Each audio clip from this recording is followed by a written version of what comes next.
Great, so at this point in the process, you should be able to do two things with confidence, certainty. One, you should be able to tell whether any specific example of language is an argument. And two, you should be able to isolate any argument's conclusion, paraphrasing it accurately so that it matches the arguer's intention, what the arguer hopes to convince you of. Now in step 3, we're going to learn to diagram short arguments. Diagramming is a way of taking an argument in natural language, boiling it down to the assertions that are functioning as premises or conclusions, and drawing a graphic representation of the relationships that exist among all of those claims.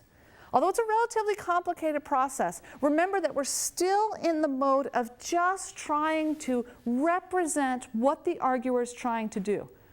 We're not evaluating the argument. We're not determining whether the argument is or should be persuasive, whether it makes any sense at all. We're just trying to get an accurate blueprint, an architectural blueprint of the ideas that are at the heart of the argument. Let's look at an example of an actual argument and what it takes to diagram it.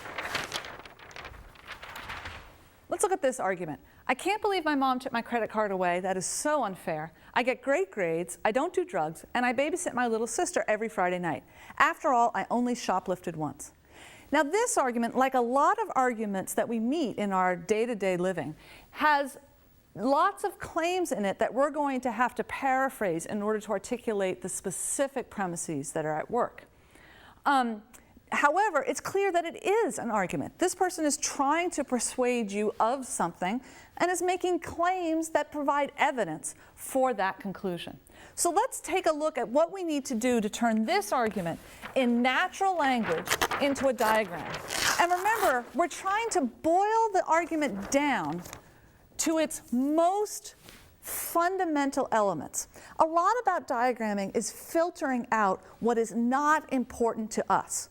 Now, that's important because if you were studying something different, perhaps rhetoric or perhaps style, you may focus on different things. What we're focusing on here is just the claims that are the heart of the argument and how they relate to each other. Now, the first thing I'm going to do with this argument is just what you worked on in the last step. I'm going to try to figure out its conclusion. Now, in this case, the conclusion needs a little paraphrasing. It's not there word for word. And thinking about this argument, I would come to the decision that the conclusion, and I'm going to give the conclusion a number, is this.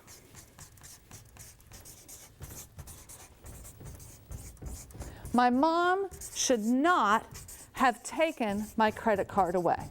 Now, look how it's slight, but there is a difference between my paraphrasing of the conclusion and how it was articulated in the original argument. I can't believe my mom took my credit card away. Now, that's a claim about beliefs, but that's not really what the arguer means to say. The arguer is trying to convince whoever's listening to this argument that my mom was wrong in what she did. My mom should not have done this. That, even though it's a paraphrase, is more accurate than what the arguer actually said. Notice the standard I'm using here. I'm trying to stay faithful to what the arguer is claiming, more faithful, in fact, than the arguer herself actually articulated. But I think about that conclusion and I ask myself, is that really the heart? Is that really what this person wants me to believe after the argument has concluded? And I think it is. The next step that I take is I isolate and give a number to each of the premises, each individual claim that's going to function as evidence, that's going to give me reason to believe that this conclusion is true. So I look for, and it's very important at this step, that each premise is a single idea, a single thought, strike that, a single assertion. Okay? So what claims does this arguer make in order to convince me of that conclusion? Well, one claim is, I get good grades. A single claim. Another claim, I don't do drugs.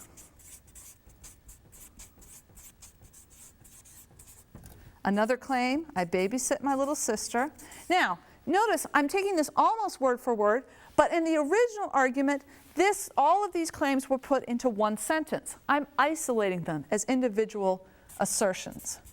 I babysit my little sister every Friday night.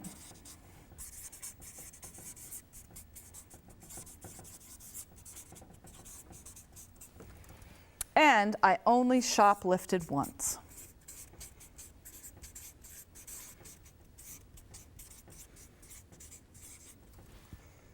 Now, you'll notice that I didn't include every piece of language that was in the original argument. For example, I ignored this claim. That is so unfair. I considered that to be included in the conclusion.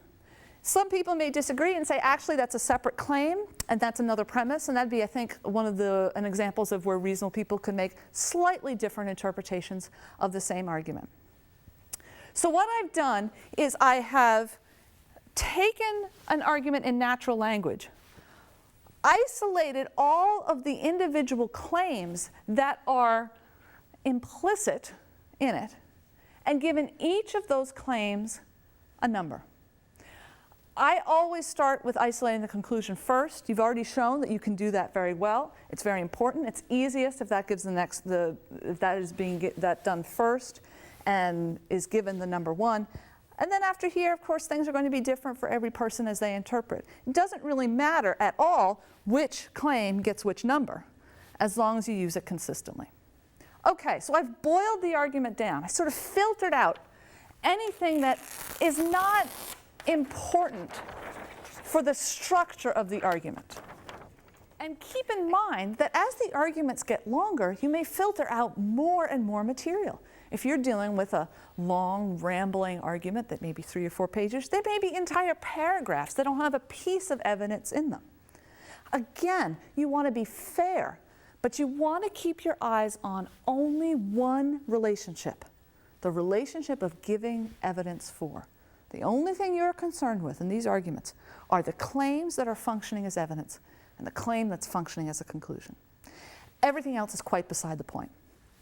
Okay, so now I've got each claim having been given a number.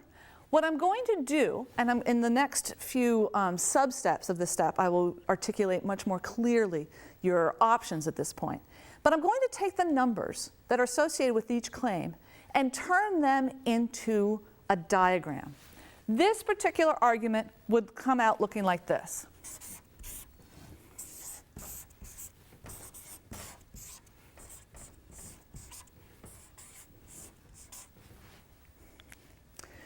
Where each number corresponds to a claim, and each arrow means one thing and one thing only, which is gives evidence for. So when I make this diagram, I am saying that the way I interpret this argument is such that 2 gives evidence to 1. The fact that I get good grades is a reason to believe that my mom should not have taken my credit card away.